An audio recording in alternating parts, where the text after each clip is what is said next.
Now we're going to be trying some basic addition on the abacus. So let's start with this one. 5, add 1. Well, is 1 on top or on the bottom? 1 is on the bottom, so I'm going to use my thumb and add 1. And now I'm going to add 2 more. So let's see.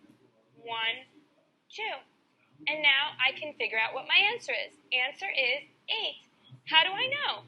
5, 6, 7, 8. Your answer is 8. And I'm going to do this one. On the screen you see 2, add 7, take away 1. So I'm going to add 2 with my thumb. 1, 2. Then I'm going to add 7 more. Now this is tricky. Don't get mixed up. It's 7 more. So we have to add 5 with our pointer. And then 6, 7, because these two do not count. You're adding 7 more. And now we need to take away 1. Now where's my 1? Of course it's right down here. You just take 1 right away with your pointer finger. Take away 1. And then what is our answer? Let's count. 5, 6, 7, 8. Our answer is 8.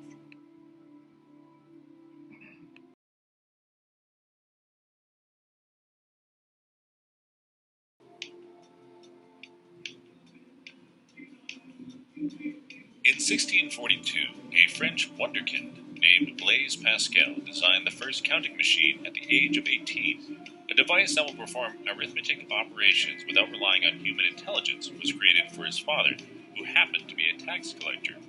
Called the Pascaline, the machine relied on geared wheels. It could add and subtract 2 numbers directly and multiply and divide by repetition.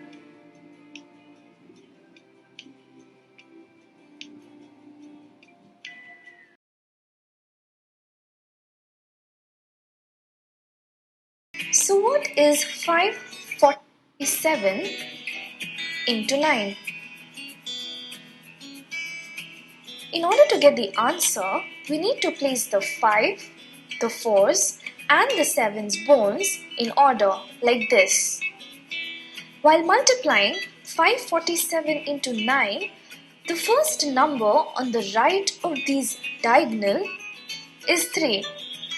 So we add 3 in the 1's place. To get the number on the 10's place, did you see these parallelograms made by these diagonals? In these kind of situations where there are 2 numbers parallel to each other, we need to add them. So we have a 6 in this diagonal and another 6 in this diagonal. We will add them and write this in the 10's place. So 6 plus 6 is 12. We take the 2 from 12 and add it in the 10's place. And the 1 will go to the next addition, just like what happens when we add normally. So we got 3 in 1's place and 2 in the 10's place. Now to get the number in the 100's place, we need to add numbers in the next parallelogram. We got 3 and 5 here. Adding 5 and 3, we will get 8. And we have 1 from the previous addition. That makes it 9. So the number in the 100's place is 9. Now we have a 4 left in the last diagonal. We will write that in the 1000's place. That makes the number 4923. 547 into 9 is 4923. That's the right answer.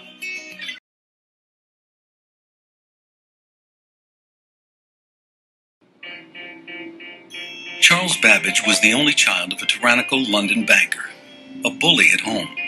But his money kept his son and heir financially comfortable for life. Cambridge educated in mathematics and supremely self-possessed, Charles became an iconoclastic writer and habitual inventor. In 1832, the drawing room of his London home became a showcase for demonstrations of a small section of his difference engine, a far from finished device by which he intended to revolutionize calculation by mechanizing it. At his soirees, London's intellectual society watched what you see now. As Babbage cranked its handle, this machine produced a series of polynomial calculations that were repeatable and error-free. Most astonishing, it was automatic.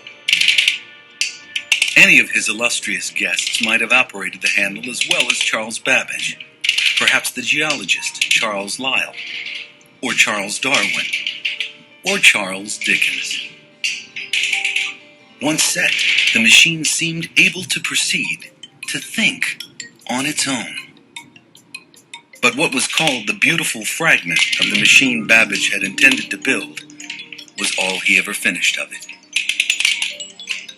In fact, his imagination had already moved on to an even more ambitious mechanism, one that would make obsolete the abandoned machine. The analytical engine would be a general-purpose calculating automaton. For most of 30 years, he would revise and improve his notional design. Only a few partial sections of it were built, this one after Babbage's death by his son. The analytical engine was an ever-evolving machine. Each breakthrough elegantly drawn up, annotated to describe mechanical motions, with a coding system that Babbage claimed was his finest invention. The analytical engine may be the most intricate operating mechanism ever fully realized with paper and imagination.